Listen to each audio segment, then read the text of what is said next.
We are running enormous trade deficits, almost $1 trillion last year. We're losing millions of jobs. And as you say, it's not just the jobs, it's that the wages are relatively lower. So Yes. you get people doing jobs not as steel workers, but working in a McDonald's. And nothing wrong with working in a McDonald's, but it's hard to support a family in one and it's easy with the other. This has been a long process. It goes back to a failed economic policy that in the great history of the United States is a fairly recent policy. I would say a recent heresy, put it in sort of Catholic terms. We developed this extraordinarily industrialized manufacturing culture in the United States. We do have a struggle with the unions. The capitalists are fighting with labor, but the wages seem to be quite fair. I speak for my dad. My dad was a blue-collar worker, was a member of a union, but I felt like the wages were quite fair because we lived in the middle class. Those very same wages today, Bob, are down about 26% in real economic terms.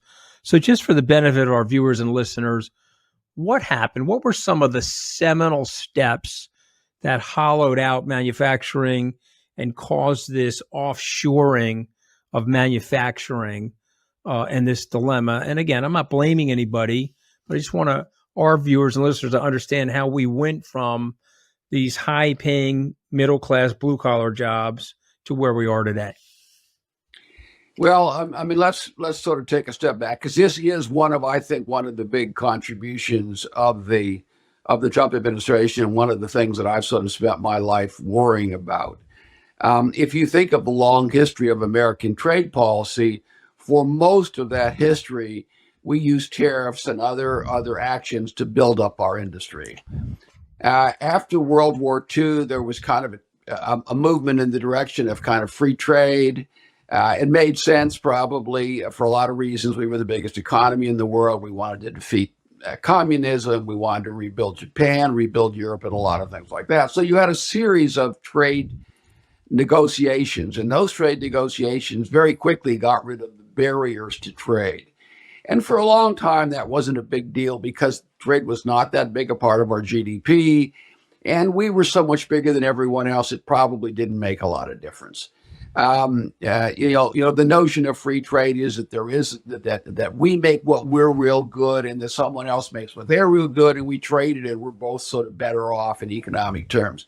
And in some kind of petri dish laboratory situation, that's in fact true. The problem with it is that nobody really has free trade. Everyone is trying to cook the books to get themselves richer, like we all do in our personal lives, right? We're all trying to make more and consume less.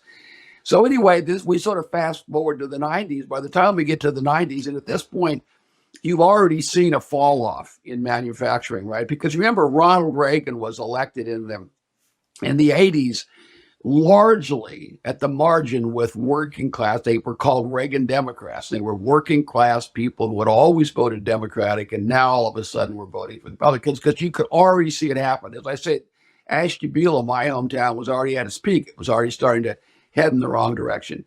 But by the time we got to the 90s, we had what I call like the trifecta of stupid, right? We thought at that point we defeated the Soviet Union, so we passed NAFTA, we passed the legislation to create the World Trade Organization, and we gave enormous trade concessions to China.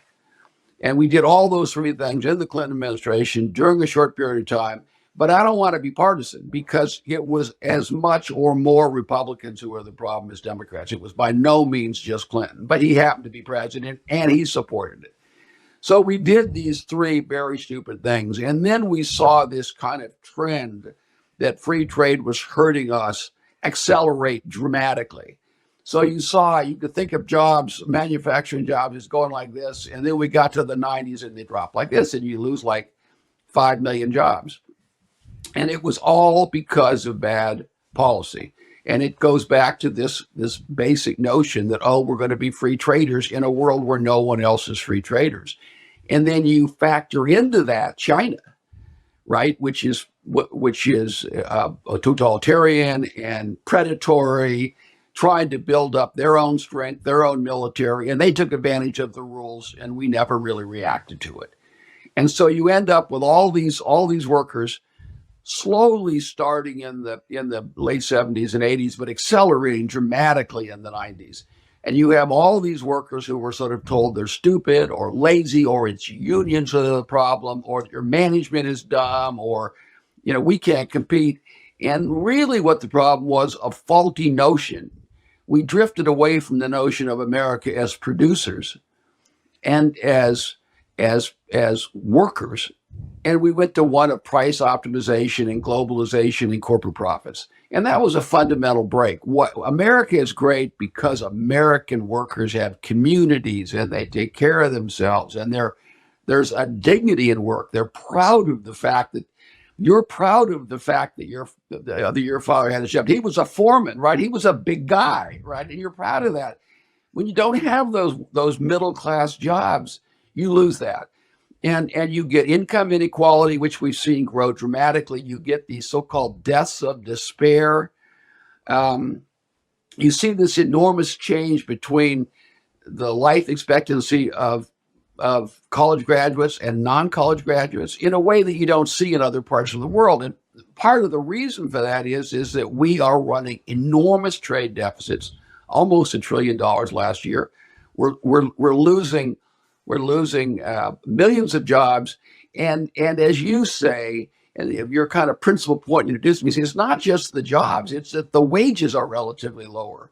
So Yes. you can get people doing jobs not as steel workers, but working in a McDonald's. And nothing wrong with working in a McDonald's, but it's hard to support a family in one, and it's easy with the other. So this has been a long process. It goes back to a failed economic policy that in the great history of the United States is a fairly recent policy. I would say a recent heresy, right? To put it in sort of Catholic terms.